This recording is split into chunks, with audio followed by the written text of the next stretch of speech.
আসসালামু আলাইকুম। আজকে আমাদের মাদ্রাসার ভিডিওটা দেখাবো। আমাদের শৈশব যেইখানে আছে ওইখানে ছোটবেলার দিনগুলো কাটাইছি ওইগুলো আপনাদের দেখাবো। এটা হইছে আমাদের মাদ্রাসা, আর এটা হচ্ছে মাদ্রাসার মাঠ। ওই যে এইটা দেখা যাচ্ছে এটা হচ্ছে মিনার।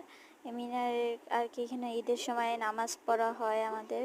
আর এইখানে আমাদের ছোটবেলা থেকে এইখানে বড় হওয়া, এইখানে স্যার হুজুরদের সাথে খুব। এইখানে আমাদের একটা কলা বাগানও আছে, আপনাদের দেখাবো কি কোন পাশ দিয়ে আছে। আর এটা হয়েছে আমাদের লাইব্রেরি, এইখানে আর কি স্যার হুজুরা থাকে। আর ওইটা ওই কর্নারের রুমগুলো হয়েছে হল রুম।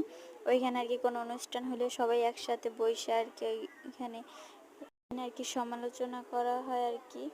আর এটা হয়েছে আমার আব্বুর কলা বাগান। এইখানে অনেক ফল হয় এবং আমাদের খুব ভালো ফলনও দেয়। সুন্দর একটা সাইড সবুজে ভরা।